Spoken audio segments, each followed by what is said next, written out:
Acho que a maioria de vocês sabem quem é o Warren Buffett e sabe que ele é um dos investidores mais famosos e mais bem-sucedidos do mundo hoje em dia. Mas não sei se vocês sabem que o Warren Buffett aconselha o pessoal a investir em ETFs indexados ao índice, o S&P 500, por exemplo.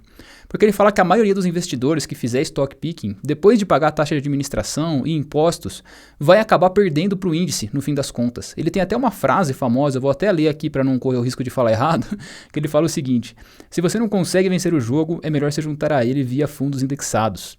Então ele é um grande defensor, né, de que a gente invista nosso dinheiro em fundos indexados para pelo menos garantir a média do mercado, né, uma estratégia passiva de investimento. Eu estou fazendo esse vídeo aqui, vai ser um vídeo gravado, né, sem edição. E nesse vídeo eu quero falar para vocês, eu montei aqui um indicador no TradingView que vai medir para a gente como teria resultado, né, o que teria resultado de uma estratégia de investir no índice semanalmente, né? Se a gente comprar índice toda semana nos últimos 10 anos, por exemplo, como que a gente estaria hoje com o nosso patrimônio? Será que vale a pena? Será que o resultado realmente seria positivo? Seria relevante? Será que ganharia da inflação, por exemplo? Então nesse vídeo eu quero falar um pouco sobre isso com vocês, tá? Eu vou compartilhar a tela aqui. Antes de compartilhar a tela, antes que eu me esqueça, se você não é inscrito no canal, se inscreve aí, isso dá uma força enorme pro canal. Se você não sabe, aqui eu faço lives, né, diárias de segunda a sexta, às 2 da tarde, perdão. E também faço vídeos gravados como esse, né? Então, se você tiver interesse, se você gosta desse tipo de vídeo, deixa o seu like, se inscreve aí no canal, beleza? Bom, vamos lá, vou compartilhar a tela aqui. E vamos pro vídeo. Aqui eu tô com 2 ETFs na tela, né? 2 ETFs de S&P 500, eu estava testando nos dois para ver se tem alguma diferença, mas no fim das contas é bem básico, né? É bem parecido a performance em ambos, né? Então o ETF em si, eu vou usar aqui o IVV, porque o IVV a gente tem na Bovespa também, inclusive a gente pode testar na Bovespa depois também. Então o ETF o que ele faz é replicar o índice, né? Ele replica o índice S&P 500, por exemplo, né? Porque esse aqui é um ETF indexado ao S&P 500. Então à medida que o índice S&P 500 se move, esse ETF aqui também se move na mesma direção, porque ele é uma carteira que tem todas as 500 empresas que compõem o S&P 500, tá? Aqui eu estou no gráfico diário e eu fiz um indicador, né, esse aqui, preço médio semanal, que ele vai mostrar para a gente os resultados do que teria acontecido se a gente tivesse comprado o ETF, né, uma cota, se a gente tivesse comprado uma cota, né, do ETF por semana, né, ao longo do tempo. Então aqui a gente consegue configurar o dia da semana que a gente quer comprar, né? Segunda, terça, quarta, quinta ou sexta. E o ponto de entrada, né? Se a gente quer comprar na abertura do dia ou no fechamento do dia, né? Eu fiz assim porque assim a gente consegue replicar, né? A gente consegue replicar essa estratégia hoje se a gente quiser começar a usar essa estratégia a partir de agora, tá? Então eu vou configurar aqui, ó. Aqui eu tô medindo desde 1º de janeiro de 2016 praticamente, né? Eu vou colocar desde 2012... de 2012 até 2020, né? Então vou colocar aqui 01. Então desde 1º de janeiro de 2012 até 31 de dezembro de 2022, tá? Às 23 horas aqui. Então com isso, né, a gente vai ter uma simulação de o que teria acontecido com o nosso dinheiro se a gente tivesse comprado toda semana SP 500 religiosamente, toda segunda-feira no fechamento, tá? E aqui a gente vai conseguir fazer uma comparação também de, por exemplo, qual é o melhor dia da semana para comprar, né? Então vamos lá, eu vou dar OK aqui. Essa linha verde aqui, ela é uma média, eu coloquei uma média de 200 só para dar uma enfim, para a gente ver como que está a tendência, né? Eu vou tirar ela para não influenciar nos resultados, ela não influencia em nada mesmo. E aqui essa linha roxa é o nosso preço médio. E aqui a gente tem um resultado, né? Um resultado consolidado da estratégia. Então ele fala aqui para mim que o preço médio dessa estratégia estaria hoje em 262 dólares. E o ETF está valendo aqui, né? 394. Ele fala aqui que eu estou com lucro aberto de 50% sobre o valor investido, né? O lucro que representa aqui é equivalente a 68 mil dólares.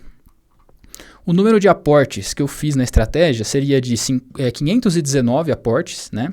Então foram 519 semanas desde 2012, nos últimos 10 anos, ó. Ele está marcando aqui para mim todos os dias de compra, né? Ó, se eu aproximo na tela, você consegue ver uma bolinha verde, tá vendo? Essa bolinha verde, ó, ela marca a segunda-feira, olha só, aqui embaixo na escala do gráfico, né? Ó.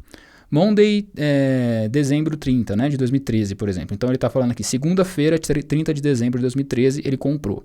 Ele foi comprar de novo, ó, na segunda-feira, 6 de janeiro. Aí ele foi comprar de novo na segunda-feira, 13 de janeiro, e assim por diante. Ele só compra na segunda-feira, tá? Aqui provavelmente teve um feriado, ó, que a segunda-feira não abriu. Ele pulou aqui uma semana, tá vendo? Ó, aqui foi dia 13 de janeiro. Aí teve um feriado aqui, ó, de sexta pulou para terça, né? Teve um feriado de segunda aqui que ele acabou não comprando. Então, aqui foi que ele foi comprar só dia 27. Então, a gente só compra de segunda-feira, tá? No fechamento. Então, ele fala aqui que foram 519 compras. O total aportado, o total investido na estratégia foi $136 mil ao longo desses 10 anos, né? Lembrando que a gente compra uma cota, né? Independente do valor da cota. Então, o aporte, né, nessa estratégia aqui, ele é variável. Cada semana o aporte vai ser de um valor diferente, porque a cota mudou, né? A cota mudou de um dia para o outro, de uma semana para outra. Então, só para ter um exemplo aqui, ó, na primeira semana, que foi a primeira semana de compra aqui, dia 9 de janeiro de 2012, a gente vê que ele comprou no valor do fechamento aqui em $128. Então, o aporte nessa semana foi de $128. Aí, na semana seguinte, aqui, dia 23 de janeiro, o aporte já foi de 132. Aí na semana seguinte, dia 30 de janeiro de 2012, o aporte foi 131. Depois, em 6 de fevereiro, o aporte foi de 134 e assim por diante, né? Então, à medida que o investimento vai se valorizando, a gente vai acabando aportando mais, né? Porque o investimento mínimo é uma cota. Você não consegue comprar menos de uma cota de um ETF, por exemplo, né? Você não consegue comprar uma cota fracionada, né? Então, é por isso que eu fiz assim, né? O aporte é variável e a cota comprada é a mesma sempre, tá? Então, aqui está a estratégia, né? Você consegue fazer esse backtest aqui, consegue ver todos os dias de compra. E aqui a gente tem os resultados, né? Então, olha só que interessante isso aqui, né? Se a gente vê todas as estatísticas que eu coloquei aqui. Ele fala pra gente que o maior prejuízo que a gente teve nesses 10 anos foi de 5,8%. Olha isso, né? Que conservador, né? O máximo que a gente perdeu de dinheiro foi quase 6%, né? Nem isso, né? Então, foi muito conservador isso. Pouquíssimas vezes o preço esteve abaixo do nosso preço médio, né? A gente consegue ver aqui que ele teve algumas semanas abaixo do preço médio aqui, logo no início da estratégia. Aqui também em 2012, ó, o preço teve um pouquinho abaixo do preço médio aqui. E acho que depois disso não teve mais, né? Teve aqui em 2015, ó, veio bem abaixo do preço médio. Inclusive foi um dia de compra, né? Coincidiu de ser uma segunda-feira esse candle aqui. Então a gente teria comprado nessa queda. E depois disso, ó, no Covid aqui, em 2020, ele bateu no preço médio, funcionou o preço médio como uma resistência praticamente, né, um suporte, perdão, e foi embora. E depois não voltou mais a entrar no prejuízo, né? Então, nesses 10 anos, a gente teve pouquíssimos dias, né, pouquíssimas semanas de prejuízo. Lógico que o S&P 500 também só subiu nesse período, né? Então, favoreceu bastante a estratégia. E agora a gente está tendo um drawdown grande. Apesar de a gente estar no lucro, a gente está tendo um drawdown grande aqui, né, nesse período de queda. Mas olha só, né, a gente chegou a ter no máximo de lucro aqui 93% de lucro sobre o capital, quase dobrando o capital, né, no período. E hoje em dia, né, com essa queda, a gente está com 50% de lucro, né? Fábio, 50% de lucro é pouco para 10 anos? Cara, é um pouco, né? Não é um lucro muito grande para 10 anos, não, para falar a verdade. Se você faz uma média simples, né, seria 5% ao ano. 5% ao ano é relativamente baixo, né, em 10 anos. E o lucro máximo que a gente chegou a ter 92%. Então, se a gente pega aqui fazendo uma conta grosseira de drawdown aqui, né, o nosso capital chegou a recuar 40%, né? Apesar de a gente estar no lucro, né, a gente não entrar no prejuízo, considerando o máximo que a gente já teve de lucro aqui, a gente está com uma queda agora de 40% no capital, né? Então, isso também é importante para se levar em conta, né? O prejuízo por si só, né, não quer dizer tudo, né? O drawdown do capital também é importante, por mais que a gente esteja no lucro, né? Então, é uma estratégia interessante, não me surpreendeu tanto. Realmente eu achei que seria melhor, né? Eu achei que seria melhor essa estratégia aqui. Não é uma coisa que me parece assim de outro mundo, que me parece super lucrativa, mas ela acaba sendo bem conservadora, né? Ela acaba sendo bem conservadora e você não precisa se preocupar, né? Você não precisa se preocupar em montar sua carteira, em escolher ativos. De repente você faz uma lista de ativos, você escolhe 10 ações que você acha que vai ser que serão boas, né? E essas 10 ações caem nos próximos anos, então é complicado, né? Stock picking é bem complicado, né? Então, eu acho que é interessante essa estratégia aqui, uma estratégia passiva, né, de investimento. Eu pretendo fazer algo parecido com isso na minha carteira. Lógico que essa estratégia é cara de seguir, né? Ela é cara de seguir porque você tem que investir aqui do 400, hoje em dia você tem que investir $395 por semana, é muito dinheiro, né? Então, não é tão simples de seguir essa estratégia. mas ela é interessante, né? Ela é interessante para a gente pensar, para a gente estudar, né? Eu queria fazer uma comparação rápida aqui com vocês dos dias da semana, porque isso eu achei interessante quando eu estava testando. Né? Ó, então, por exemplo, aqui na segunda-feira a gente tem 50% de lucro hoje e chegou a ter 93% de lucro aqui no total. Né? Se a gente muda para terça, ó, já cai para 49%, varia muito pouco, né? E o lucro máximo 93%. Mas olha que interessante o dia da semana como impacta, né? Se a gente mudar para quarta, ó, quarta também ficou em 49,9 e o lucro máximo 93,4. Para quinta, o lucro aberto 50,07, 93,5 aqui praticamente. E sexta, se eu não me engano, sexta é o melhor dia. Ó, sexta 50,27% de lucro aberto e 93,7 foi o lucro máximo. Então, na teoria aqui, sexta-feira acaba sendo o melhor dia. Você pode ver também que aqui, ó, teve mais aportes, né? 555, porque provavelmente teve menos feriados de sexta, né? Aí ele acabou comprando mais. Então, pode ser por isso também essa diferença nos resultados, né? Mas isso também é interessante para a gente ver como o timing de compra, né, de um índice assim, né, de um ETF indexado, ele acaba não importando tanto, né? Você comprar na segunda, na terça, na quarta, na quinta, na sexta, na abertura, no fechamento, né? Não é uma coisa assim tão relevante, né? Não muda praticamente o resultado assim, ele não muda significativamente, né?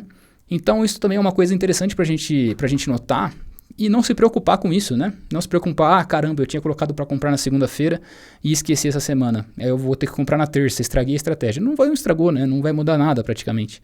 Então, isso é legal, isso é interessante dos juros compostos, né? E dos aportes recorrentes, né? Então, isso aqui é bem interessante. Eu acho que para uma estratégia pensando em aposentadoria, né, no longuíssimo prazo, eu acho que pode ser uma estratégia bem lucrativa, né? Pode ser bem lucrativa, bem interessante, né? E olha o preço médio como ele se mantém, né? Como é bem suave, né, a evolução dele.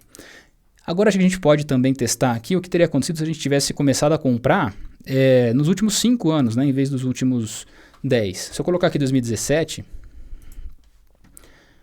olha só, em 2017 a gente estaria no lucro também, estaria com 20% de lucro hoje e o lucro máximo que a gente teria tido seria 53%, né? Só que olha o prejuízo, né?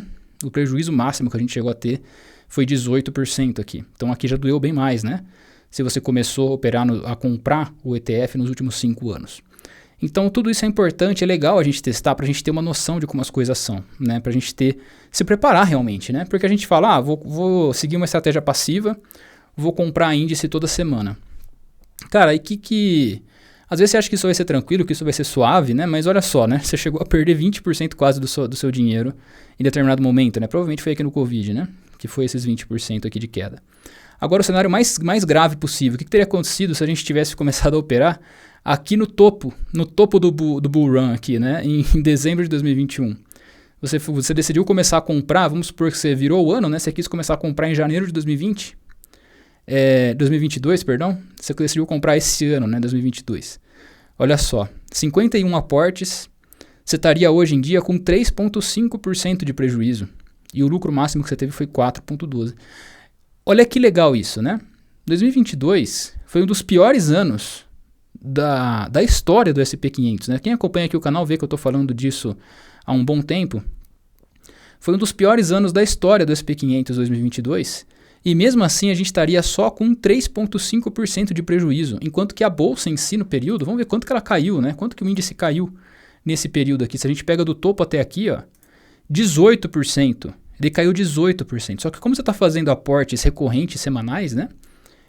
O seu capital está vendo uma queda só de 3,5%. Olha que legal isso, né? Que legal, né? Então, cara, eu acho que é uma estratégia válida. Lógico que esse vídeo aqui não é uma recomendação de investimento, só estou passando aqui para vocês uma estratégia uma forma de testar, né, de você validar as coisas antes de você operar, né? Eu acho isso sempre importante antes a gente vê muito vídeo, né, muito vídeo na internet sobre estratégias de investimento e tudo mais, mas pouca gente mostra os resultados estatísticos. Então a minha proposta aqui no canal é essa, mostrar sempre as estatísticas antes, né, para vocês.